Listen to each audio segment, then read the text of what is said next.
생명력 있는 그리스도인의 삶 벌써 지금 5주, 오늘 5가니까요. 지금 5주째 시작하고 있습니다. 생명력 있는 그리스도인의 삶은 어떤 삶이라고 그랬어요?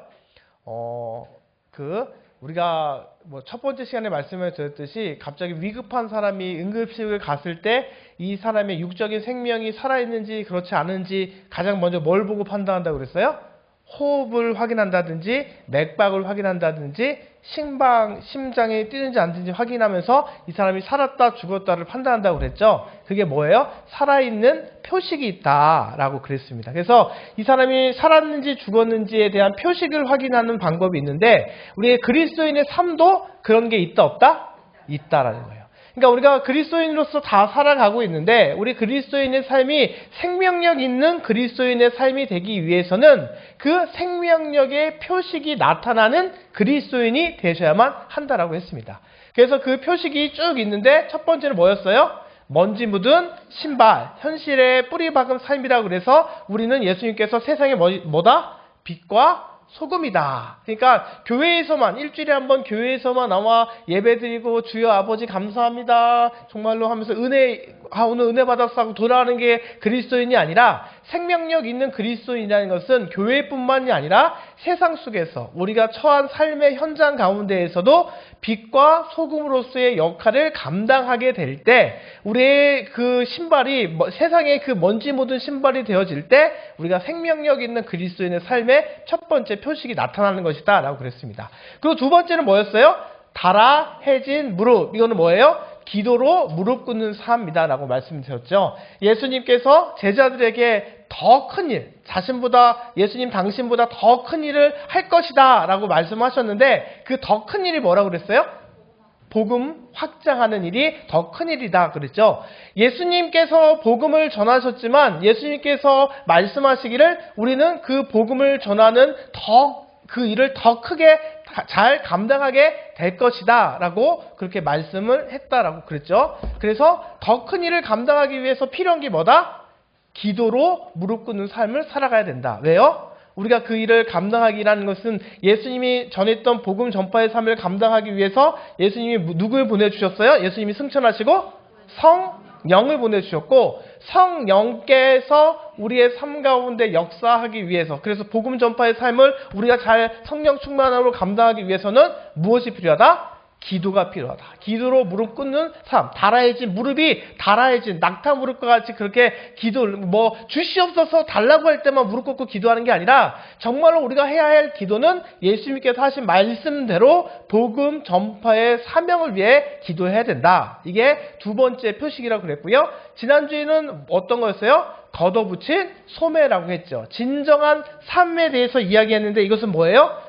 우리가 어떻게 해야 돼요? 섬기는 삶, 낮아지는 삶. 예수님께서 제자들의 발을 씻겨준 것 같이 씻겨주기 위해서 허리를 숙이고 무릎을 땅에 닿는 것처럼 우리가 그렇게 그리스도인으로서 세상 사람들 간에 그리스도인들 간에 내가 먼저 낮아지는 삶, 섬기는 삶을 살아갈 때 걷어붙인 소매를 걷어붙이고 우리가 정말로 섬기는 삶을 살아갈 때 그 모습이 생명력 있는 그리스도인의 세 번째 표식이다라고 말씀을 드렸습니다. 그리고 오늘은요, 네 번째입니다. 네 번째 같이 읽어볼까요? 네 번째 읽겠습니다. 시작. 펼친 손 후히 나누는 삶입니다. 네 번째로는 이제 우리가 현실에 먼지 묻은 신발, 무릎, 그 다음에 소매, 그 다음에 뭐예요? 이제 손까지 올라왔어요. 이 펼친 손을 가지고 움켜진 손이 아니라 펼친 손을 가지고 우리가 후히 나누는 삶을 살아가야 된다라는 것을 오늘 말씀을 통해서 이게 표식이다. 그리스도인의 생명력 있는 표식이다라고 말씀하고 있습니다. 그래서 로마서 12장 8절로 13절 말씀인데요. 같이 읽겠습니다. 시작. 구제하는 자는 성실함으로 다스리는 자는 부지런함으로 긍휼을 베푸는 자는 즐거움으로 할 것이니라. 사랑에는 거짓이 없나니 악을 미워하고 선에 속하라. 형제를 사랑하여 서로 우애하고 존경하기를 서로 먼저 하며 부지런하여 게으르지 말고 열심을 품고 주를 섬기라. 소망 중에 즐거워하며 환난 중에 참으며 기도에 항상 힘쓰며 성도들의 쓸 것을 공급하며 손 대접하기를 힘쓰라. 아멘. 오늘 펼친 손, 후히 나누는 삶에 대한 말씀 로마서 12장 8절로 13절을 중심으로 살펴보려고 하는데요.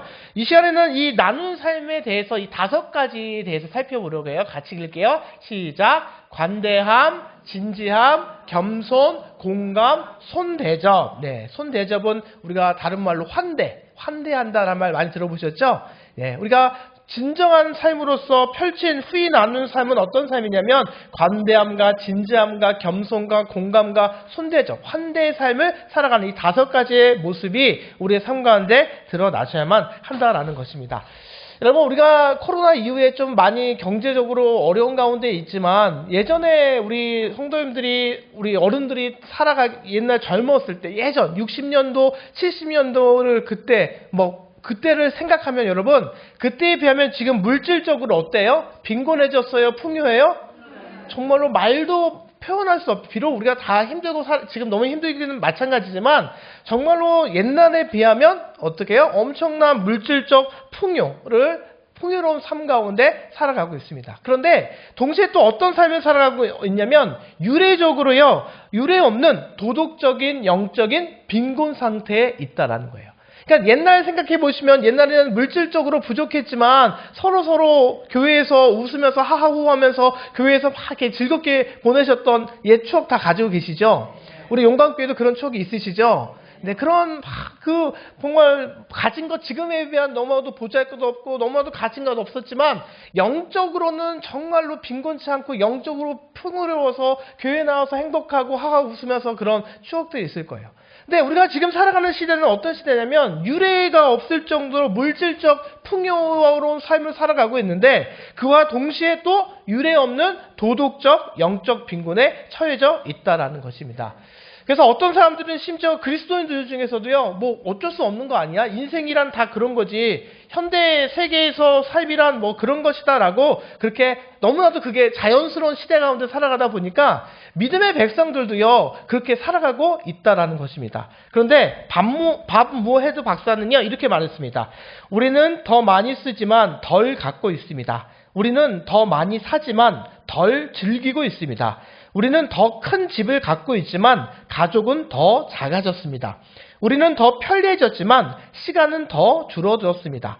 우리는 소유는 늘었지만 가치는 줄어들었습니다.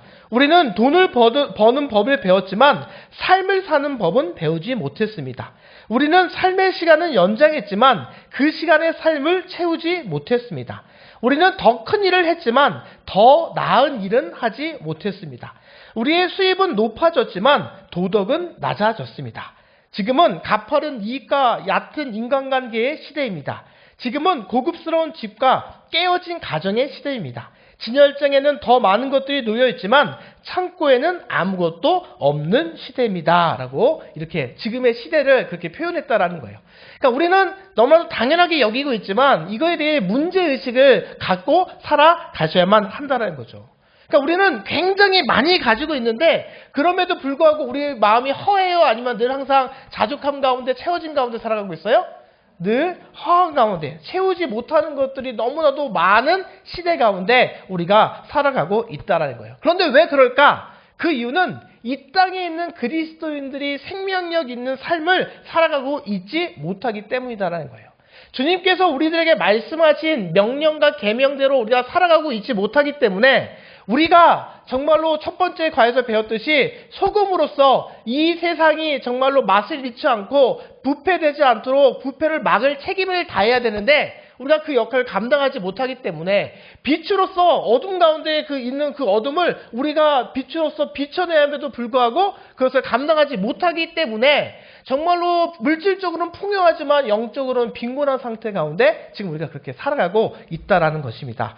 예수님께서는요, 우리에게 우리가 다 아시겠지만 위대한 사명과 위대한 계명을 주셨어요. 그래서 위대한 사명은 뭐냐면 같이 읽겠습니다. 시작. 너희는 온 천하에 다니며 만민에게 복음을 전하라. 이게 위대한 사명이에요.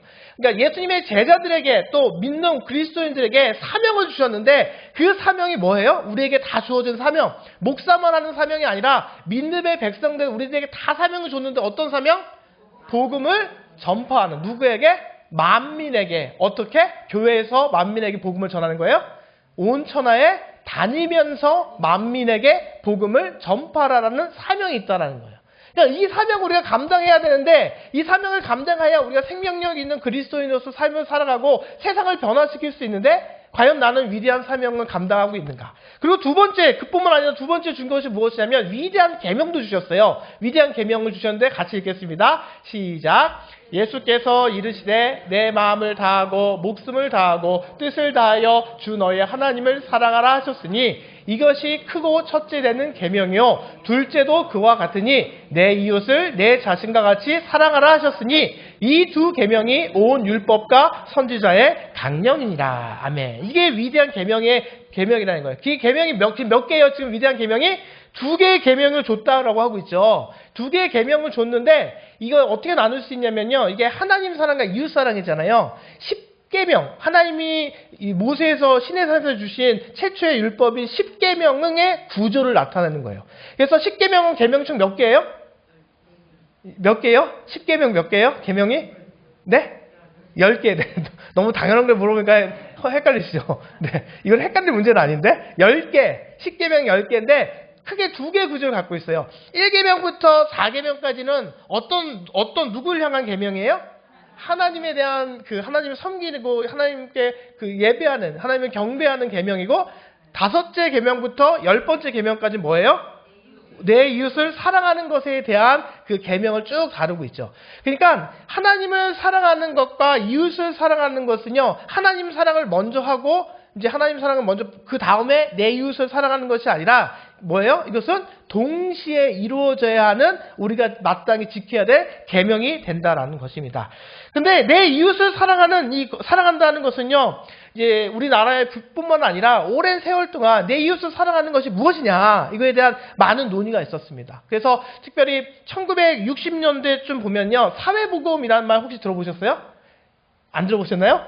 사회복음이라는 말이 이제 막 들어오면서 이게 무슨 말이 아니냐면 기독교 장로회가 좀 이런 쪽에 많이 특화되었고 이쪽으로 많이 복음을 전했는데 이 사회복음이라는 것은 무엇이냐면요.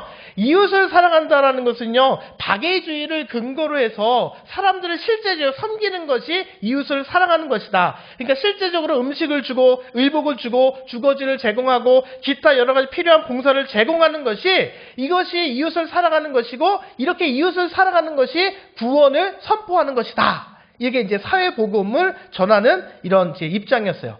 근데 이와 반대의 입장은 또 뭐가 있었냐면 보수적인 복음주의적 성경을 믿는 교회와 교회들은요. 이 사회복음 운동에 대해서 이것을 지지하지 않았고 어떻게 했냐면 복음의 초점에 맞췄어요. 죄와 구원에만 초점을 맞췄다는 거예요.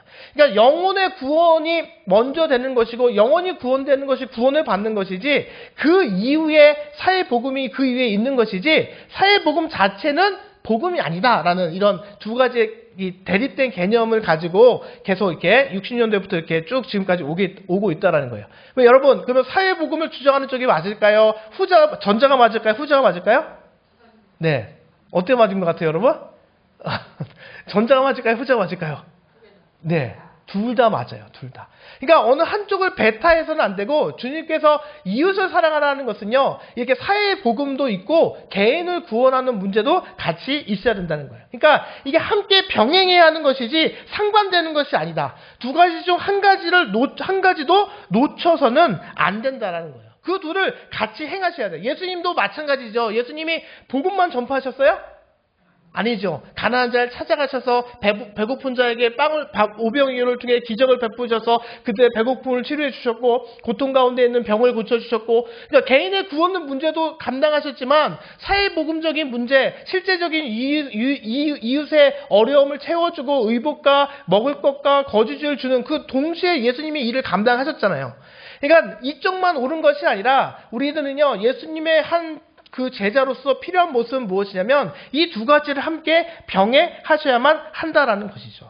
그래서 제임스 토거가 이렇게 얘기해서 그리스도는 하나님에 대한 열정이 사람을 소홀히 하는 것을 허락치 않으신다. 오히려 그분은 하나님을 사랑하는 자는 그 형제도 사랑해야 한다라고 가르친다는 거예요. 그러니까 교회에 나와서 예배드린 사람만 구원받을 거야. 그래서 우리들만 이렇게 하하호호 웃으면 되는 거야. 이것도 옳은 것이 아니고 또 이것을 또 외면한 채 우리가 지금 사회에 나가서 예수님께서 가난한 자와 함께 했는데 교회는 왜 교회는 점점 교회 문은 점점 높아지고 그 대문은 점점 그 문은 높아지고 가난한 사람이 들어오지 못하는 교회가 무슨 예수님이 있어? 사회 속에 나가서 어려운 이들과 함께 살아가는 것, 함께 복음을 전하는 것, 그들의 부족함을 채워주는 게 복음이야라고 우리들은 그렇게 서로 이렇게 대립하는 가운데 있었지만 정작 예수님께서는 어떻게 했다? 이 두 가지를 병행했다라는 거예요. 그러니까 우리가 삶 가운데 필요한 것은 무엇이냐면 우리가 함께 이렇게 기도하고 말씀 가운데 영적, 개인적인 구원도 중요하지만 동시에 플러스 무엇이 중요하다? 세상 가운데 이 이웃을 사랑하는 삶을 살아가셔야만 한다라는 거예요. 그러니까 우리는 사람을 귀하게 여기는 부르심을 받은 사람으로서 절대로 사람을 소홀히 여겨서는 안 된다는 거예요.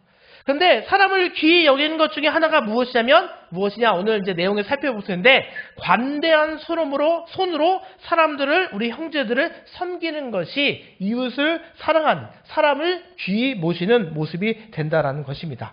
그래서 이 오늘 말씀이 사실은 관대한 손으로 형제를 사랑하는 것이야말로 우리가 오늘 공부하고 있는 생명력 있는 그리스도인의 표시 가운데서요. 이게 가장 어려워요.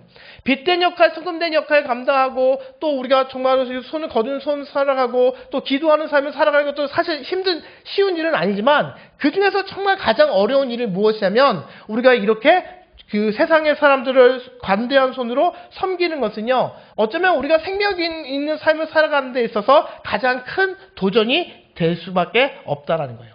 우리는요. 가질 수는 있어요. 기도할 수는 있어요. 그냥 섬길 수는 있습니다. 그런데 우리가 어떻게 해야 되냐면 힘들게 번 돈을 포기하는 것. 이건 쉬워요? 어려워요? 여러분 누구를 찾아가서 복음 전도지를 가지고 복음을 전도하시고 그 어려운 사람 위해 기도해 주시고 그 사람이 어려움이 있으면 옆에서 잘 섬겨주실까지는 우리가 그것도 쉬운 일은 아니지만 거기까지는 잘해요. 잘하는데 우리가 정말로 그 물질적인 필요를 돕기 위해서 우리가 손을 펼쳐야 되는데 그 내가 힘들게 번 돈을 포기하라고 할 때는 어떻게 돼요? 우리가 아멘 하다가 어떻게 해요? 심각해지죠. 이게 과연 맞는 것인가? 이렇게 심각해진다라는 거예요. 그러니까 우리가 이 장벽을 넘어갈 때 생명력 있는 그리스도인의 진정한 삶을 살아갈 수 있는 것이지 우리가 그 삶을 살기 위해서 우리가 노력할 때 진정 하나님 앞에 인정받는 삶을 살 수 있는 것이지 이것을 외면하고는 살 수가 없다라는 것입니다. 리처드 포스터가 이렇게 얘기했습니다. 우리의 영적인 활력이 처져 있다고 생각된다면 또 성경 공부가 오로지 무미건조한 말들로 이끌어낸다면 그리고 기도가 공허하고 텅 빈 느낌이 된다면 풍족하고 즐거운 베품이야말로 바로 우리에게 필요한 무엇이 될 것이다? 처방이 될 것이다. 그러니까 우리는 이 손을 펼치는 것이 쉽지 않지만 한번 펼쳐서 그 펼침의 기쁨을 누린 사람은요. 한번 펼치고 말까요? 계속 펼칩니다. 왜요? 정말로 그 영적인 활력이 처져 있을 때 성경 공부를 하지만 무미건조할 때 기도는 하지만 공허할 때 이 정말로 섬김의 삶을 펼친 손으로 관대한 삶을 사는 것만으로 그 삶이야말로 큰 영적인 기쁨을 주어지기 때문에 우리가 그런 삶을 기쁨으로 살아갈 수 있게 된다라는 거예요. 그러니까 우리가 펼친 손으로 살아간다는 것은요. 실제적으로 우리가 정말로 풍성한 삶으로 이끌어주는 가장 중요한 도구가 된다는 것입니다. 그래서 오늘 배우면서 중요한 건 이 두 가지가 중요한데요. 이걸 가지고 우리가 말씀을 나눠보려고 하는데 같이 읽겠습니다. 펼친 손을 가질 때 우리가 어떤 은혜가 있느냐 같이 읽겠습니다. 시작! 내가 손을 펴면 하나님은 내 손에서 그분이 원하시는 것은 무엇이든지 가져가신다. 두 번째, 내가 손을 펴면 하나님은 또한 내 손에 그분이 원하시는 것을 자유롭게 놓으신다. 아멘. 제가 말씀을 통해서 늘 말씀을 드리지만 이 손을 우리가 펼치지 아니하면 예수 그리스도의 손을 붙잡을 수 없다 그랬죠. 우리가 사명을 감당해야 하나님께 영광을 돌릴 수 있고 하나님께 영광을 돌려야 하나님께서 영광을 받으신 우리에게 영원한 소망을 허락해 주시는데 그 영광을 돌리는 삶을 살아가기 위해서는 우리가 손을 펼쳐야만 한다는 거예요. 손을 펼치고 예수님께서 공급해 주신 힘을 가지고 살아갈 때 우리가 정말로 주님의 은혜의 삶을 살아갈 수 있는 것이지 손을 우리가 움켜쥐고 있으면 내가 가지고 있는 이 얼마 되지 않는 움켜진 이것 외에는 더 이상 가질 수 없고 이것 외에는 더 큰 기쁨을 누릴 수 없고 또 이것 가지고 있는 것이 유한해요? 무한해요?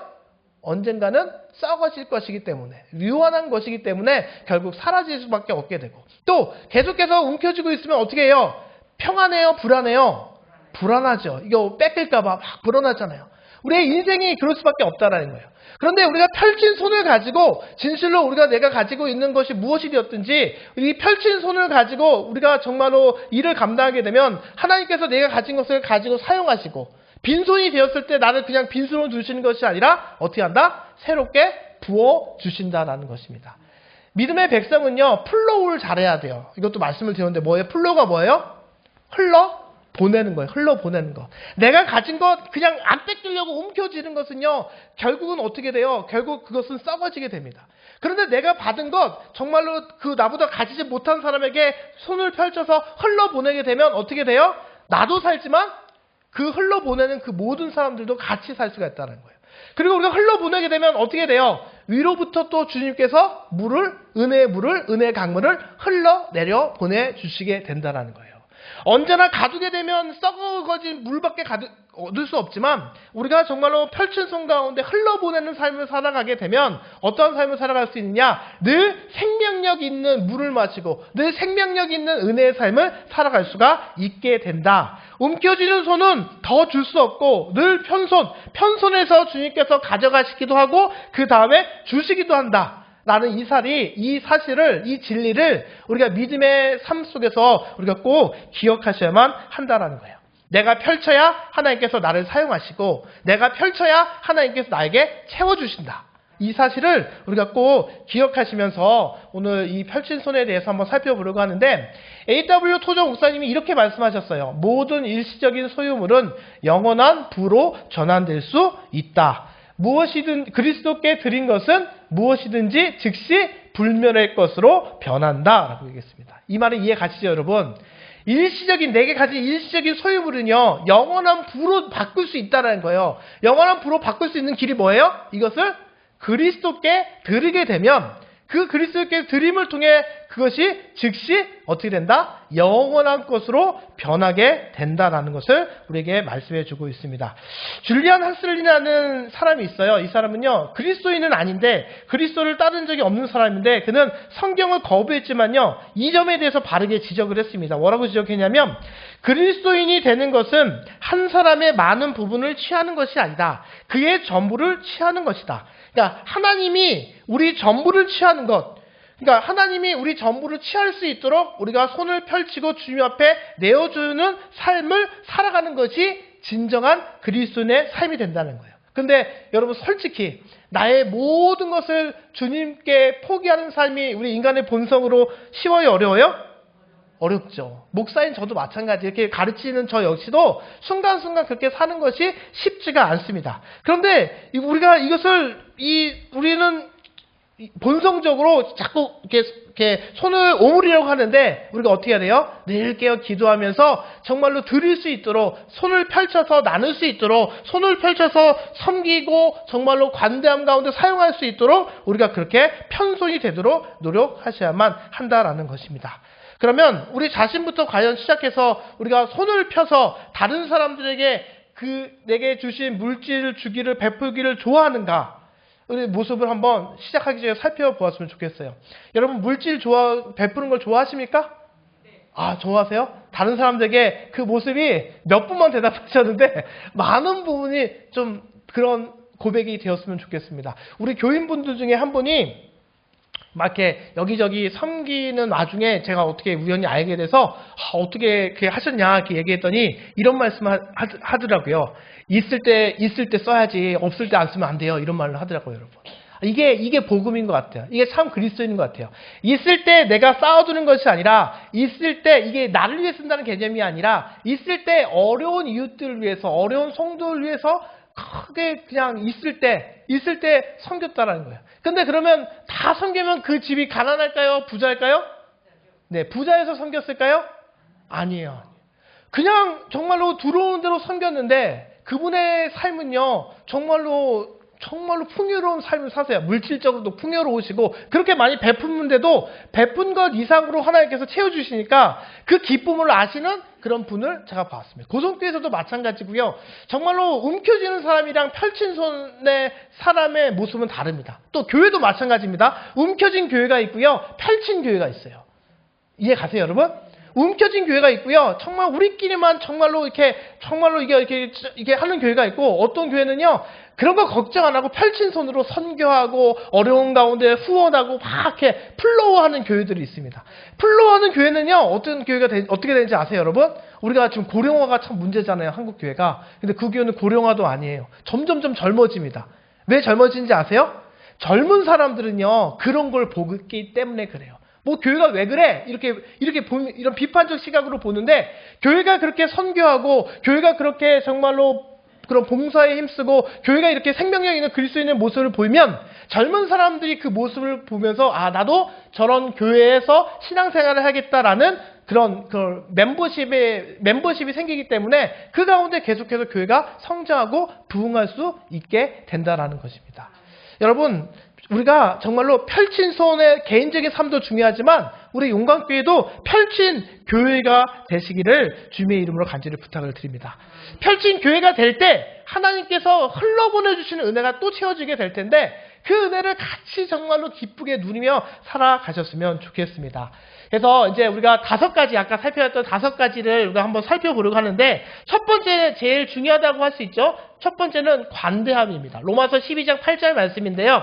우리가 어떻게 펼친 손의 삶을 살아갈 수 있느냐? 펼친 손으로 살아가야 하는데 어떻게 펼친 손의 삶을 살아갈 수 있느냐? 첫 번째는요, 우리가 관대함을 가지셔야만 한다는 거죠. 그럼 관대함은 무엇이냐? 로마서 12장 8절에 이렇게 얘기해요. 혹 위로하는 자면 위로하는 일로, 구제하는 자는 성실함으로, 다스리는 자는 부지런함으로, 긍휼을 베푸는 자는 즐거움으로 할 것이니라 라고 이렇게 말씀하고 있습니다. 지금 관대함을 이야기하고 있어요. 그런데 이 관대함이란 그러면 구체적으로 무엇이냐면, 이 관대함은요, 성경적 구제의 원리라는 거예요. 그러니까 관대함이 있는 교회는요, 구제하는 교회다. 성경에서 말하는 구제의 원리를 행하는 교회가 된다라는 것입니다. 그래서 구제에 대한 성경적 원리는 뭐냐면요, 여기서 보니까 로마서 12장 8절에서 긍휼을 베푸는 자는 즐거움으로 할 것이니라 라고 이야기를 하잖아요. 그러면서 어떻게 얘기하고 있냐면, 말씀에서 보면 후하게 베풀어라 라고 얘기하고 있습니다. 그 개역 개정에서는 성실함으로라고 번역되어 있는데, 우리가 구제의 은사를 가졌든 그렇지 않든지 간에 성경적 원리는 후하게 관대함을 가지고 후하게 베풀어야만 한다라는 거예요. 그러니까 이양할 때, 흘러보낼 때 정말로 내가 지금 100개 있는데, 그래 내가 정말 하나님 믿는 사람이니까 50개 정도는 내가 줄 수 있어. 근데 50개는 절대 못 줘. 이러면 50개만 주면 성경적 관대함일까요? 네? 나는 50개도 못 주고 있는데 이거 어떻게 말을 해야 돼? 이렇게 생각하고 계십니까, 여러분? 그렇지 않으시죠? 네, 너무 당연하게 말이 막히신 거죠. 아니, 당연한 걸 왜 물어보나? 100개를 보내야 그게 성경적 관대함이지. 지금 이래서 말이 막히신 거죠, 여러분? 아이씨, 난 한 10개면 많다고 생각했는데 50개? 이 생각 하신 거 아니시죠? 의심이 좀 가지만, 네, 믿음으로. 네, 성경적 구제의 원리는요, 모든 것을 어떻게 해요? 후하게, 모든 것을 성실함으로 즐거움을 가지고 드릴 수 있어야 된다는 거예요.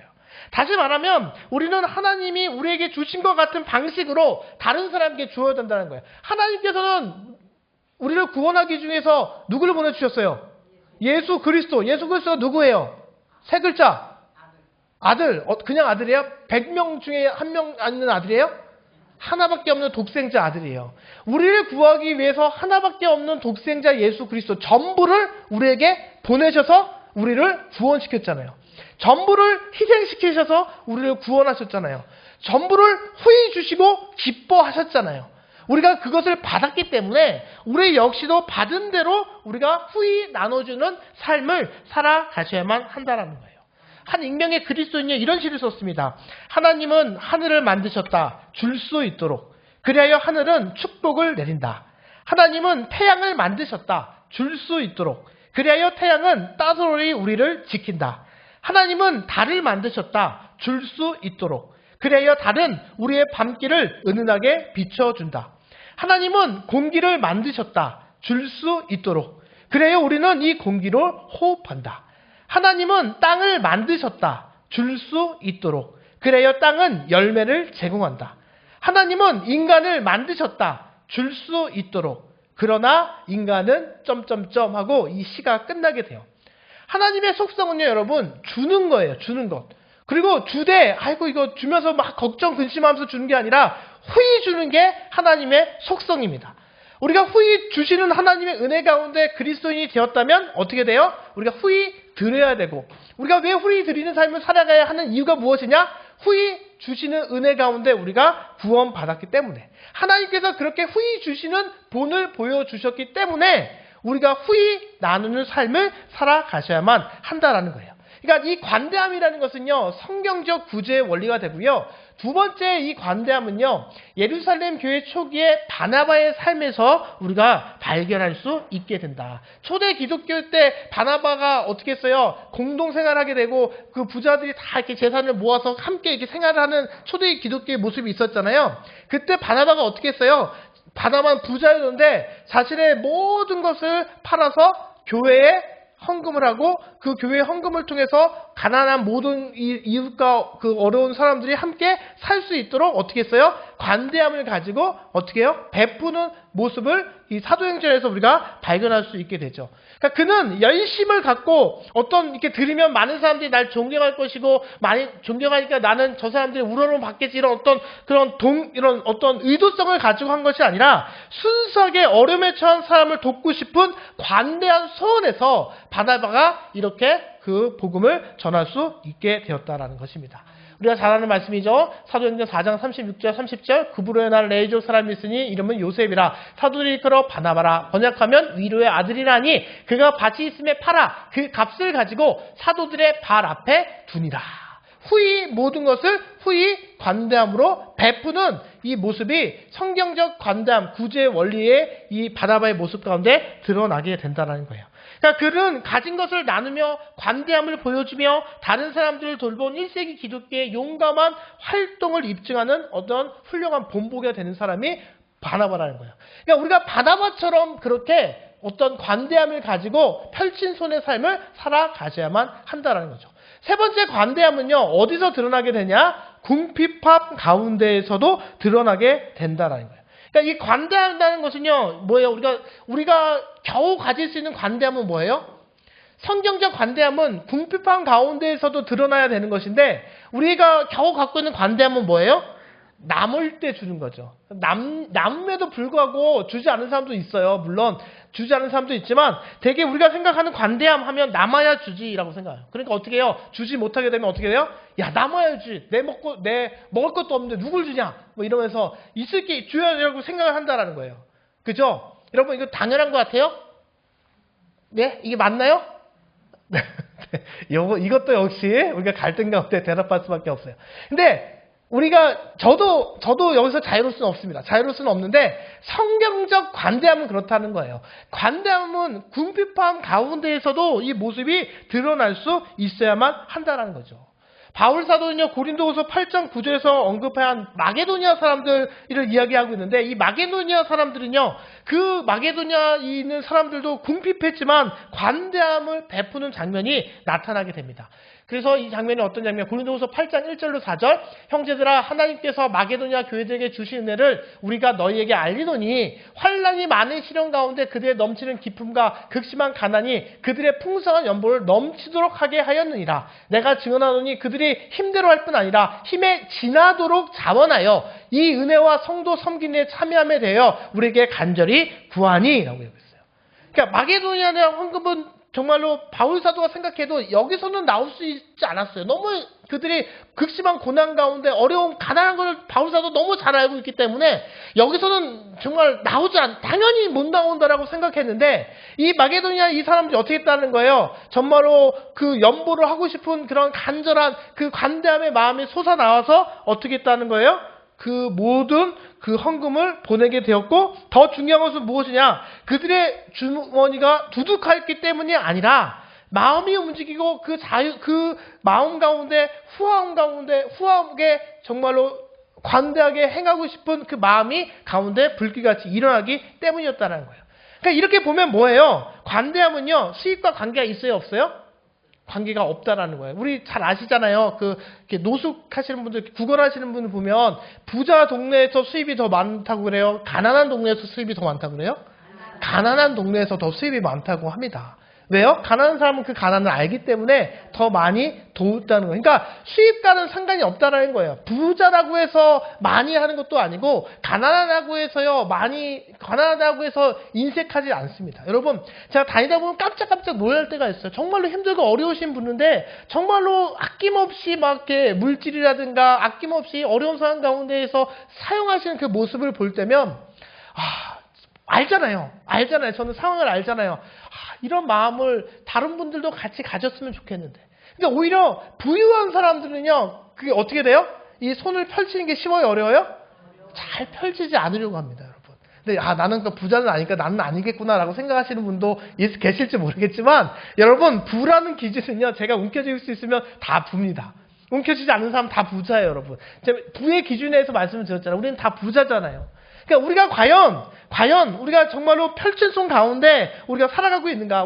내가 지금 어려워서 못한다고 얘기하고 있는데 성경은 그렇게 얘기하고 있지 않다라는 거예요. 이 관대한 마음은 수입과는 상관이 없다는 거예요. 우리가 정말로 진실로 생명력 있는 그리스도인의 믿음으로 살아가고 있느냐 없느냐, 내가 생명력 있는 믿음이냐 없느냐에 따라서 결정되는 것이지, 내가 부자이고 가난한 것은 결코 중요한 문제가 되지 않는다라는 것입니다.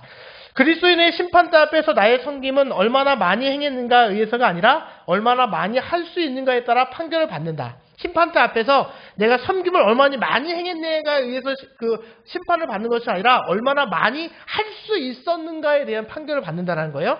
하나님 눈에는 내가 얼마나 많이 드렸는가가 아니라 얼마나 많이 드릴 수 있었고 드리고 난 다음에 얼마나 많이 남겼는가를 측정하신다는 거예요. 심판대 앞에서 생명력 있는 그리스도인인지 아닌지 우리가 심판하는데 정말로 얼마나 많이 드릴 수 있었는데 실제적으로 얼마나 드렸고 얼마나 남겼는지 그것을 보시는 것이지, 정말로 그냥 수치적으로 많이 내면 오늘 많이 냈구나, 세상에서 많이 냈구나, 근데 가진 건 더 많았는데 정말 이 사람한테 일부에 불과했지만 절대적으로는 많을 수 있잖아요. 그것을 하나님께서 많이 낸 걸로 보시지 않는다라는 거예요. 얼마나 내가 가진 것 중에 드렸는가, 그것을 보시고 우리를 심판하신다라는 것이죠. 또한 관대함은요, 무엇이냐? 관대함은 받은 은혜에 대한 깨달음이 클수록 어떻게 된다? 커지게 된다라는 거예요. 그러니까 우리가 관대함을 베푸는 사람들을 보면요, 은혜가 넘치는 사람이에요. 부자여서 많이 내는 것이 아니라 은혜가 충만하기 때문에 베푸게 된다라는 것입니다. 종종 사람들은 자신이 주는 돈이 지혜롭게 쓰이지 않을까봐 두렵다고 말해요. 내가 정말로 정확한 11조가, 이거 제가 어디서 들은 이야기인데, 월 11조를 3천만 원을 내셔야 되는 장로님이 계셨대요.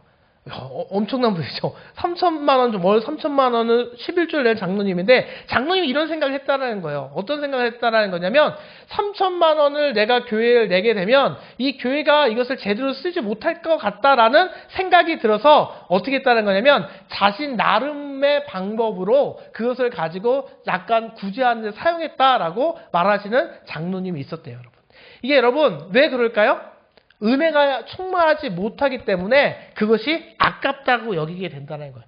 후히 드리는 것이 진정한 관대함인데, 정확하게 후히 드리는 것에 대해서 어떻게 해요? 꺼릴 수밖에 없는 것은요, 은혜의 삶을 살아가지 못하기 때문에 그럽니다. 은혜에 사로잡히게 되면요, 후하게 드릴 수밖에 없다라는 거예요. 나는 과연 지금 은혜 있는 삶을 살아가기 누구나 원하실 텐데, 그것을 어떻게 알 수 있느냐? 내가 과연 후히 드리는 삶을 살아가고 있는지, 그렇지 않는지, 내가 움켜쥐고 있는지, 펼친 손으로 살아가고 있는지, 여러 가지 따지지 않고, 여러분, 이것을 드리고 나서는요, 이거는 그 이유는요, 우리가 생각해야 할 일이에요? 생각하지 않을 일이에요? 생각할 일이 아닙니다. 우리가 하나님 앞에 정직하게 받은 은혜에 따라 드리면 거기서 끝이에요. 그 이후에 받은 그쪽에서 사용하는 것은 잘못 사용하게 되면 하나님께서 친히 그 사람들을 어떻게 하는 거예요? 심판하시고 그 사람들에게 벌 주는 것이지, 정말로 그거 생각해서 내가 정말로 받은 은혜를 제대로 펼친 손으로 살아가지 못한다고 한다면 그것은 동시에 모두가 은혜를 누리는 삶에 맡길 수밖에 없다라는 것입니다. 여러분, 넉넉히 뿌리는 자는 넉넉히 거두게 되었어요. 확실한 것은 우리가 아무리 드려도 하나님이 우리에게 주시는 것과는 비교될 수 없을 정도로, 우리가 아무리 많이 드려도 하나님께서 우리에게 주신 것에 비하면 정말 별거 아니다. 이것은 너무나 분명하다는 거예요. 우리가 얼마를 드렸건, 정말 얼마나 많이 드렸건 하나님께 받은 은혜에 비하면 별거 아니라는 겁니다. 받은 은혜가 우리가 충만할 때 정말로 그 은혜를 드릴 수 있는, 그래서 그 은혜가 충만한 삶으로 더 큰 하나님의 은혜를 누릴 수 있는 우리 용감교회 온 교우들이 되셨으면 좋겠습니다. 목회를 하면서 이럴 때가 참 있어요. 안타까울 때가 있어요. 정말로 안타까울 때가 있습니다. 우리 용감교회를 두고 하는 얘기가 아니고 안타까울 때가 있어요. 정말로 주시는 은혜 가운데 펼친 손을 가지게 되면 하나님께서 더 많이 부어주고 더 많은 은혜가 있는 것이 분명한데, 그것을 외면하고 그거를 모른 척하고 차마 세상에 여러 가지 그것을 버리지 못하고 펼치지 못하는 모습을 볼 때면 너무나도 안타깝니다. 그것을 펼치면 교회도 정말로 더욱더 건강하고 은혜 있는 교회가 될 수 있고, 그분 또한 그 흘러보냄을 통해 위로부터 주는 은혜를 받는 삶이 되실 텐데, 정말 그것을 못하니까 어떻게 해요? 그분에게 불을 주신 이유는 이 섬기는 교회가 하나님의 일을 감당할 수 있도록 불을 주신 건데, 거기서 흘러보내지 못하게 되면 어떻게 해요? 교회도 살지 못하고 그분도 막혀버리는 안타까운 그런 모습을 보일 때가 있다라는 거예요. 용감교회에서 그랬다는 게 아니라 지나온 교회 중에 한 교회 중에 그런 약간 그런 정말 잘하시는데 연약한 조금의 부분이 보였다는 거예요, 여러분. 그 모습마저도 하나님께 정말로 내려놓고 드릴 수 있어야만 한다라는 것입니다. 맥스 루케이도라는 분이 이렇게 얘기했습니다. 은혜에 깊이 잠길수록 은혜를 어떻게 된다? 더 잘 베풀 수 있게 된다라는 것입니다. 어느 교회에서 한 할머니가요, 편지 한 통을 써서 목사에게 보냈대요. 그분은 자신이 8살 날 손자에게서 관대하게 베푸는 삶의 모습을 목격하고, 목사님, 이 손자가 너무나도 관대한 모습을 보면서 은혜가 됐는데 나누고 싶어서 목사님께 전해요라고 하면서 이제 전해준 이야기 있었대요. 8살짜리 손자가 어떤 이야기를 했냐면, 그 아동사역을 하는 정말로 그 유럽 발트해 연안의 가난한 아이들을 입양해서 그 아이들을 잘 이렇게 양육하는 그곳에 이제 선교하는 그런 일들이 어느 교회에 있었는데, 어떤 이 8살 난 아이가요, 어떻게 했냐면 한 달에 $5씩 용돈을 받는데요. $5씩 용돈을 받았는데, 그는 그 통에, 그 구제하는 통에 얼마를 넣었을까요? $5를 다 넣었다고 해요. 8살짜리가. 8살짜리가 $5 가지고 먹고 싶은 것도 많고 갖고 싶은 것도 얼마나 많겠어요. 그 어린아이가 $5를 용돈을 받는데 그 $5를 다 집어넣었다고 합니다. 그래서 너 이거 용돈 이렇게 다 보내면 어떻게 하고 아이한테 물어봤더니 뭐라고 얘기하냐면요, 저는 그 나라의 아이들이 예수님에 대해서 듣기를 원해요. 어차피 저는 그 돈으로 또 다른 장난감으로 살 텐데요 라고 이렇게 대답을 했다고 합니다. 어린아이의 순전함의 모습이 보여지지 않으세요, 여러분? 이게 남의 얘기니까 이게 참 실제감이 없는데, 저희 집에 아이들이 셋이 있잖아요. 아이들이 셋이 있는데 누가 용돈을 제일 많이 받을까요? 첫째, 둘째, 셋째 중에? 첫째가 제일 용돈을 많이 받고 둘째는 늘 억울해해요. 첫째가 용돈을 제일 많이 받는데 이상하게 첫째가 용돈을 왜 많이 받는지 정말로 이해가 안 되거든요. 왜냐하면 둘째랑 셋째는 용돈을 꼭 받기 위함은 아니지만 여러 가지 노력을 많이 하거든요. 어른들, 친척 어른한테. 근데 첫째는 별로 노력도 안 해요. 노력도 잘 안 하고 가만히 그냥 있어요. 어린 시절부터 첫째다 보니까 막 채워주고 그런 것도 있었지만 첫째는 그렇게 막 사랑받으려고 노력은 하지 않아요. 근데 얘가 어떤 점이 있냐면 목사이고 사모잖아요. 저희들 깜짝깜짝 놀랄 때가 있습니다. 뭐냐면 용돈을 받으면 받은 걸 그냥 생각 없이 주는 것 같은데, 본인은 생각을 가지고 주는 것 같은데 마치 생각 없이 그냥 돈을 쓰는 것 같이 그냥 그 돈을 줘요. 그냥 가지라고. 아니면 뭐 이렇게 교회에 이렇게 기부하는 데 있잖아요. 그냥 기부를 하게 됩니다. 그러면 목사하고 사모인데 참 창피한 고백이란데, 야, 너 그걸 다 내면 어떻게, 이런 말을 저희도 모르게 할 때가 있습니다. 근데 가만히 생각하면 제 아내랑 저랑 이야기하다 보니까, 근데 첫째가 왜 제가 자꾸 우리는 계속해서 가난한데 왜 쟤는 계속 부자일까 생각해 봤더니 거기에 있더라고요. 자기가 계속해서 받은 거니까, 그러니까 경제관념의 문제라고 볼 수 있고, 얘가 워낙 계속 채워주니까 돈의 관념이 없어서 그렇게 보실 분도 있지만, 저희가 옆에서 고백하기는 무엇이냐면, 얘가 그냥 그것에 대해서, 받은 것에 대해서 그냥 남을 주는 것에 대해서 아끼지 않고 베푸니까 어떻게 되는 거예요? 계속해서 어떤 방식으로든 이 아이를 채워주더라고요. 통장에 이 아이가 제일 부자예요, 여러분. 얘가 제일 부자더라고요. 그 모습을 보고, 아, 이게 은혜가 아닐까. 오늘 이 책에 나왔던 이 8살짜리 아이의 모습과 제 아들의 모습이 오버랩이 되더라고요. 여러분, 은혜는요, 잠길수록, 우리가 은혜에 푹 잠길수록요, 우리가 더 많이 베푸는 겁니다. 그리고 더 채워주는 은혜가 있다라는 그 사실을 우리가 꼭 기억하시며 살아갈 수 있기를 주님의 이름으로 간절히 부탁을 드립니다. 그리고 두 번째, 어떠한 마음을 가져야 된다. 관대함을 가지고 펼친 손을 가진다는 건 관대함. 후히 구제하는 것이 관대함이고, 두 번째는 무엇이냐면 진지함이 있어야 돼요. 사랑에는 거짓이 없나니 악을 미워하고 선에 속하라 라고 얘기하고 있죠. 그러니까 관대함에 꼭 따라오는 것이 있는데 진지함이 된다는 거예요. 그러면 이 진지함이 뭘까? 진지함은 무엇이냐면 진지함은 거짓 또는 위선이 없는 마음이다라는 것입니다. 그러니까 관대함을 가질 때 베푸는 일에 어떻게 해야 된다는 거예요? 거짓이 없어야 돼요. 사랑에는 거짓이 없어야 된다는 거예요. 거래를 해서는 안 된다는 거예요. 내가 이렇게 하면 이 사람이 이렇게 주겠지. 내가 이렇게 하면 내가 누구에게 인정받겠지. 인정받고 내가 어떤 유익이 있겠지라고 생각하는 것이 아니라 어떻게 하는 거예요? 거짓 없이 위선 없이 진지함 가운데 관대한 삶을 살아가는 것이 성경이 말하는 진정한 구제의 삶이 된다라는 것을 이야기합니다. 그래서 J.B. 필립스가 번역한 신약에서처럼 보면요, 우리는 모조품 사랑을 하지 맙시다라는 말이 있어요. 사랑을 할 때 모조품 사랑을 하지 맙시다라고요. 진지함 없이는 위선적으로 베풀기가 쉽고요. 예수님 당시 종교 지도 바리새인들이 구제에 얼마나 힘썼어요. 그런데 뭐였어요? 그들은 율법 안에서 외식하는 자들이다 라고 예수님이 말씀하셨잖아요. 인정받기 위해서, 존경받기 위해서 그렇게 구제에 힘쓰는 것은 성경이 말하는 진지함이 없는 그 관대함의 모습은 하나님이 말씀하시는 진정한 섬김의 모습이 될 수 없다라는 거예요. 그래서 진지함이 없는 그 드림은요, 하나님께서 기뻐한다, 기뻐하지 않는다? 기뻐하지 않으신다라는 것입니다. 그러니까 진지함 없는 드림은 여러분 사실 드리지 마십시오. 정말 마음 가운데 정말로 어떤 거짓이 있고 위선이 있다면요, 드리지 마세요. 하나님은 이렇게 되면 안 드릴 분이 더 많이 생길까요, 여러분? 네. 장로님 계신데 이런 말 하면 안 되나요? 네. 진지함 없는 드림은 하나님께 기뻐하시지 않기 때문에 우리가 드려서는 안 된다는 거예요. 대신 무엇도 받으면 안 돼요? 하나님의 은혜도 우리가 받을 생각을 해서는 안 된다는 거예요. 진지함을 가지고 드리는 삶을 살아가야지 하나님께서 기뻐하는 거예요. 진지함 없는 드림은 하나님께서 기뻐하시지 않는다는 거죠. 구약성경 말라기에서 그래서 이런 이야기가 쭉 보면 많이 나오는데, 내가 너희 중에 하나님들 받겠느냐, 이 거짓으로 드리는 것들에서 얘기하는 거예요. 너희가 손으로 드린 것을 받지도 아니하라 라고 얘기하고, 또 너희가 이같이 보험을 가져나 내가 그것을 너희 손에서 받겠느냐, 안 받는다는 거예요. 아무리 드려도 안 받겠다는 거예요. 가식이 있고 거짓이 있는 것은 안 받겠다는 거예요. 여호와께서는 다시는 너희의 보험을 돌아보지도 아니하시며 그것을 너희 손에서 기꺼이 받지도 아니하겠다라고 그렇게 이야기하고 계십니다. 여러분, 하나님은 거지가 아니에요, 여러분. 우리가 드리면 정말 극적으로 부자가 되시는 분이 아니에요. 하나님 거지가 아니십니다.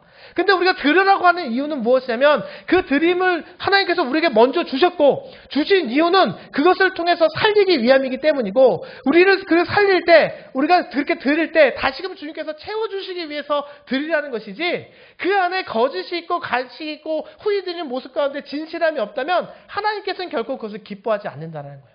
사도행전에서 보면 바나바 사건 이후에 또 어떤 사건이 바로 이어져요? 아나니아와 삽비라 사건이 일어나게 되죠. 이거 뭐예요? 진지함 없이 사기성 있는 대표적인 드림이잖아요. 그죠? 바나바가 존경받는 거 보니까 어떻게 됐어요? 자기도 존경받고 싶었던 거예요. 그래서 땅을 팔아 하겠다 그랬죠? 그랬더니 어떻게 했어요? 사도가 뭐라고 전부냐 이랬더니 뭐라고 얘기했어요? 사실은 전부가 아니었죠. 절반 다 이렇게 숨겨놨는데 전부입니다라고 아까웠던 거죠. 그러니까 거짓, 가식으로 드리긴 드렸어요. 드리긴 드렸는데 하나님께서 그것을 기뻐하지 않으셨다라는 거예요. 그것은 하나님께서 받으시는 그 관담의 모습이 아니라는 것이죠. 결국 진지함이라는 것은 무엇이냐면요, 사랑과 믿음의 실천의 본질이 된다라는 거예요. 바울은 고린도 교인들의 헌금에 대해서 이야기를 하면서, 헌금은 예루살렘에 대한 그들의 사랑군, 그리스도에 대한 그들의 사랑의 진실함을 증명하기 위함이다. 이 사랑을 통해서 그 본을 보이기 위함이다라는 것을 바울 사도는 분명하게 말씀하고 있습니다. 내가 명령으로 하는 말이 아니요 오직 다른 이들의 간절함을 가지고 너희의 사랑의 진실함을 증명하고자 함이다. 사랑의 진실함을 증명하는 것이 바로 관대함의 모습이다. 내가 백날 사랑한다 얘기하는데 움켜진 손으로 살아가면 어떻게 그게 진짜 사랑이 될 수 있겠습니까? 우리가 그것을 증명하는 것은 펼친 손이 되어서 실제적으로 도움이 되는 삶, 도움을 주는 삶을 살 때, 베푸는 삶을 살 때, 우리의 그 진실함이 증명될 수가 있게 된다라는 사실이에요. 그래서 우리가 중요한 것은 이 사실을 늘 기억해야 된다는 거고요. 베드로도 보니까 뭐라고 얘기하고 있어요? 디모데전서 보니까 뭐라고 얘기하고 있냐면 내가 명령하는 말이 아니요 오직 다른 일의 간절함을 너희가 진리를 순종함으로 너희 영혼을 깨끗하게 하여 거짓이 없이 형제를 사랑하게 이뤘으니 마음으로 뜨겁게 서로 사랑하라 라고 얘기하고 있죠. 또 자녀들아 우리가 말과 혀로만 사랑하지 말고 어떻게 해라? 행함과 진실함으로 해라. 이 교훈의 목적은 청결한 마음과 선한 양심과 거짓이 없는 믿음에서 나오는 사랑이다라고 이렇게 계속해서 말씀해 주고 있습니다. 그러니까 중요한 것은 무엇이냐? 중요한 것은 진실함을 가지고 관대함을 가져야 된다. 후히 베푸는 삶을 살아가야 된다. 그것을 하나님께서 받으시고 그것이 진정한 섬김의 모습이 된다라는 것을 우리에게 말씀해 주고 있습니다. 그리고 세 번째, 베품에 또한 뭐가 따라야 되냐면 세 번째는요. 겸손이 따라야 돼요. 관대함, 그 다음에 가식과 거짓이 없는 진지함, 세 번째 뭐가 있어야 된다? 겸손함이 있어야 돼요. 그래서 로마서 12장 뭐라고 얘기해요? 형제를 사랑하여 서로 우애하고 존경하기를 서로 먼저 하며. 이게 뭐냐면 우대하다라는 뜻입니다. 우대하다라는 뜻이에요. 그래서 겸손은 무엇이냐? 그냥 내가 낮아지는 것을 단순히 겸손이라고 얘기하는 것이 아니라 우대하는 거예요. 우대하는 것. 높여주는 것이 겸손이다라는 것을 이야기합니다. 그리고 헬라어에서 이 우대한다라는 것은 무엇이냐면 다른 사람에게 무엇을 준다는 거예요? 주도권을 넘겨주는 것. 그를 자신보다 앞세우는 것. 당신이 자신의 영예를 구하기 앞서 그가 영예를 얻도록 구하는 것을 의미합니다. 아브라함이 롯에게 이제 자꾸 막 같이 다니다 보니까 정말 가진 것들이 많아지니까 계속 다투다 보니까 아브라함이 어떻게 해요? 우리가 이제 갈라지자. 이제 우리가 따로 사는 것이 맞다 하면서 어떻게 해요? 롯에게 너가 결정해라 라고 얘기하죠. 네가 동으로 가면 서로 가고 좌로 가면 우할 것이 이렇게 얘기하잖아요. 그런 모습. 아브라함은 족장이었어요. 아브라함이 그냥 결정해도 그 누구도 뭐라고 할 사람이 없었고 너무나도 당연했지만 아브라함은 겸손함 가운데 베풀었던 것입니다. 겸손함 가운데 관대함을 정말 진실하게 롯에게 보여줬던 거예요. 그랬더니 어떻게 돼요? 롯과 정말로 아브라함의 인생이 완전히 다르잖아요. 아브라함은 뒤늦게 갔지만 하나님께서 부어주신 은혜 가운데 더욱더 풍성해졌지만 롯의 그 소돔과 고모라 성은 어떻게 돼요? 결국은 죄악 가운데 멸망하게 된다는 거예요. 결국 겸손의 모습 가운데 우대하는 모습 가운데 우리가 진지함을 가지고 관대함의 베품의 삶을 살아가게 되면 하나님께서 그런 은혜를 반드시 허락해 준다라는 거. 이게 우대함이에요. 주도권을 넘기는 것이 우대함, 겸손의 모습이 된다는 거고요. 그렇기 때문에 겸손은요, 교만과 양립할 수 없다라는 거예요. 하나님이 교만한 자를 물리치시고 누구에게 은혜를 주신다? 겸손한 자에게 은혜를 주신다라고 말씀을 했습니다. 그래서 은혜의 사역은 겸손에 의해서 시작되고요. 겸손으로 유지된다라고 리처드 백스터가 얘기한 거예요. 그러니까 우리가 관대함을 가질 때 겸손한 마음으로 겸손함을 가지고 우대권을 넘기고 그 삶을 정말로 진실함을 가지고 진지함을 가지고 관대한 삶을 베푸는 삶을 살아가셔야만 한다는 거예요. 그러니까 중요한 것은 뭐냐? 겸손의 모습으로 드려야 된다라는 거고요. 네 번째, 공감입니다. 공감은 뭐냐면 성도들의 쓸 것을 공급하다. 여기서 공감이라는 것은 무엇이냐면 다른 사람들의 필요와 고난을 어떻게 한다? 나누는 거예요. 공감해 주는 거예요. 다른 사람들의 필요를 그냥 어떻게 이게 아니라 실제적으로 필요와 고난을 내가 하나밖에 없다면 절반씩 나누는 것. 그 사람의 아무것도 없는 그 사람과 나눠서 고난을 함께 내가 하나를 가지게 되면 평안할 수 있고 저 사람은 죽을 수밖에 없지만 반씩 나눠서 어떻게 된다는 거예요? 같이 살아가는 삶, 고난을 나누는 것. 이게 바로 공감. 우리에게 성경에서 말하는 그리스도인의 공감의 모습이 있으셔야만 한다라는 겁니다. 많은 순간 우리는 직접적으로 사람들이 가진 필요를 보고 베풀고자 합니다. 곧 바울이 로마서 12장 13절에서 말한 것처럼 진지하고 관대한 사람들의 표지는 성도들의 필요에 쓸 것으로 번역되는데 이것을 공급해 주는 거예요. 앞서 우리가 봤죠? 성도들의 무엇을 공급한다? 쓸 것을 공급해야 된다. 그들의 필요와 고난을 나누는 것이 공감의 모습이 되고 이 공감하다라는 것은 무엇이냐면 어떻게 한다는 거예요? 우리의 자원을 그들과 나눈다는 의미를 갖고 있어요.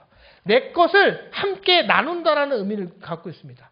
결국 필요를 채우기 위해서는 필요를 가진 사람들의 마음을 함께 정말로 공감해주고 같이 갖는 것. 이것이 공감의 모습이 되고요. 공감은 그래서 어떻게 되느냐? 공감은 연약한 자들 향해 우리의 손을 어떻게 되는 것이다? 펼치는 것이다. 움켜쥐는 것이 아니라 펼치는 것이다. 그들의 고난을 찾아서 그들에게 고난을 베푸는 것이 그리스도인, 생명력 있는 그리스도인의 그런 베품의 삶이 된다라는 것을 이야기하고 있습니다. 신명기 15장 11절 말씀에서 뭐라고 얘기하고 있어요? 땅에 있는 언제든지 가난한 자가 그치지 아니하겠으므로 내가 내게 명령하여 이르노니 너는 반드시 내 땅 안에 내 형제 중 곤란한 자와 궁평한 자에게 어떻게 해라? 내 손을 펼칠지라 라고 얘기하고 있습니다. 여기서 보면 손에 대한 언급이 있죠. 풍족하게 지는 자는 손을 펴서 그 땅에 있는 곤란한 자와 궁핍한 자에게 베풀어 한다는 것이 이스라엘에서는 법이 있어요. 이렇듯 손을 펼치기 위해서는 먼저 궁핍한 자들에 대한 깊은 애정과 그들의 실제의 필요함을 함께 느낄 수 있는 마음이 있어야 된다는 거예요. 그냥 아유 저 사람 어렵대 그냥 이렇게 내가 있는 것 중 일부 돕는 것이 아니라 그 사람의 고통과 필요를 알아서 공감해주고 내가 가진 것을 가지고 채워주는 것이 진정 관대함의 모습이 된다는 거예요. 흔히 이런 사람들 있잖아요. 전혀 관심 없이 내가 갖고 있는 물질 그래 도와줘 이렇게 그런 모습들 보일 때가 있잖아요. 물론 그것도 그 사람에게는 도움이 되고 있지만 이 사람이 은혜가 되지 않는다는 거예요. 이왕 관대함의 삶을 살 것이면 살기로 결단을 하였다면 그 사람의 아픔과 그 사람의 필요까지도 공감해 주면서 진지함으로 우리가 겸손하게 나눠야 된다는 거죠. 참 그리스도인으로 살기 힘들죠, 여러분. 네, 힘들지만 우리가 그렇게 살아가도록 우리에게 먼저 은혜를 주셨다. 그 사실을 꼭 기억하셔서 공감의 삶을 사셨으면 좋겠습니다. 리처드 십스라는 분이 이렇게 얘기했어요. 예수님이 가장 주의 깊게 돌보시는 것은 가장 연약한 존재들이다. 예수님이 가장 주의 깊게 돌보시는 분이요 연약한 존재들이에요. 예수님이 그러하시다면 마땅히 우리도 그래야 된다라는 거고요. 성 바실리우스가 이렇게 했어요. 그대가 남겨준 빵은 굶주린 자의 빵이다. 그대의 옷장에 걸린 옷은 헐벗은 자의 옷이다. 그대가 신지 않는 신발은 맨발로 지내는 자의 신발이다. 그대가 금고에 쌓아둔 것은 가난한 자의 돈이다. 그대가 자비를 베풀지 않으면 불법을 저지르는 것과 같다. 그러니까 우리 주변에 있는 어려운 이웃들, 어려운 성도들을 우리가 관심을 가지고 공감하는 삶을 살아가는 것이 성경에서 말하는 관대함의 삶이 된다는 겁니다. 마지막은요, 손대접이에요. 손대접. 이것은 환대인데 로마서에서 뭐라고 했죠? 손 대접하기에 어떻게 해라? 힘쓰라 라고 얘기했습니다. 이것은 앞서 성도들이 쓸 것을 공급하라 라는 의미랑은 또 다른 단어가 쓰여지고 있는데 여기서 손 대접은요 낯선 사람들에 대한 반응이에요. 그러니까 앞에서 말한 이 손 대접하기에 그 힘써 이 공감해주라는 것은요 이 성도 간에 그런 사람들 간에 우리가 아는 사람들 간에 이런 그 사람들에게 공감을 가지고 그들에게 그런 표현해 주는 거고요. 이 손 대접은 뭐냐면 전혀 낯선 사람들에 대해서 사랑을 베풀어라, 환대해라 라는 것을 분명하게 말씀해 주고 있습니다. 그리고 손 대접은 무엇이다? 특권이며 거룩한 소명이다 라는 것이에요. 이거는 정말로 우리가 할 때 이것을 내가 이거 언제 끝나? 이 마음 가운데 있잖아요. 이렇게 막 봉사활동할 때 봉사할 때 이 마음 가운데 이거 어쩔 수 없이 하긴 하지만 웃으면서 네네 웃으면서 하긴 하지만 마음 가운데 이거 언제 끝나는 거 이러고 일 끝날 것 같은데 또 일이 들어오면 이러잖아요. 겉으로 표현하지 않죠. 마음속에 그럴 때 있어요, 없어요, 여러분? 어디 봉사할 때라든가 뭐 없으신가요, 여러분?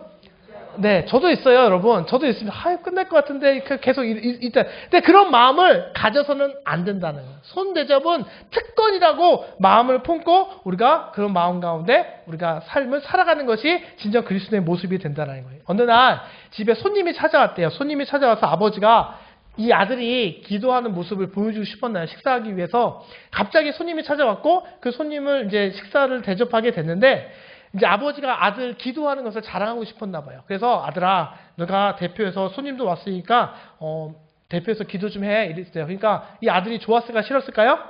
싫었죠. 아빠, 저는 하고 싶지 않은데요. 이랬어요. 그러니까 아빠가 얘야, 그러지 말고 좀 해라. 네가 좀 기도해. 착하지? 이랬대요. 그러니까 아들이 이렇게 말했다고 합니다. 아빠, 근데 저는 무엇을 기도해야 할지 모르겠어요. 모르는 사람이랑 이렇게 있는데 어떻게 제가 기도를 하겠어요? 이랬대요. 그러니까 아빠가 이렇게 얘기했대요. 야, 아니, 괜찮아. 그냥 엄마가 기도할 때 말하는 거 그냥 들은 대로 그냥 말하면 돼. 그게 기도야. 이랬더니 그 아이가 어떻게 기도했는지 아세요? 오 하나님, 이처럼 더운 날 밤에 왜 이 사람들을 저희 집으로 부르셨나이까? 라고 기도했대요. 이게 엄마의 마음이었던 거예요. 여러분, 이게 옳은 걸까요? 그른 걸까요? 옳지 않은 거죠. 그리스도인이라면 환대의 마음을 가지고 손을 펴서 살아가는 것이 부담이 되거나 책임이 되어서는 안 된다는 거예요. 이것을 특권이야. 내가 할 수 있으면 너무나도 감사하다. 이게 쉽진 않지만 저 역시도 쉽지 않지만 내가 이렇게 섬길 수 있고 베풀 수 있으면 감사하다. 계속해서 이 오는 상황 가운데 하나님께서 내가 그래도 베풀 수 있는 나에게 힘을 주셔서 감사하다. 마음을 주셔서 감사하다. 발견할 수 있게 주셔서 감사하다라는 그 마음으로 정말로 그렇게 특권이다 생각하면서 우리가 그 삶을 살아갈 때 진정 생명력 있는 그리스도인으로서 우리가 정말로 섬기고 베푸는 삶을 살아갈 수 있게 된다는 거예요. 그리고 그럴 때 하나님께 인정함을 받게 되고 어떻게 돼요? 하나님이 주시는 크신 은혜 가운데 살아갈 수가 있게 된다라는 것입니다.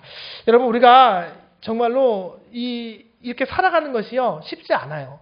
제가 이것을 준비하면서 예전에도 준비하면서 내가 이렇게 살아야 되는데 못 살았구나. 그 성도님들에게 저도 이제 그렇게 살겠습니다 하고 지금 다시 용감교회 와서 또 하는데 제가 좀 발전이 있었을까요?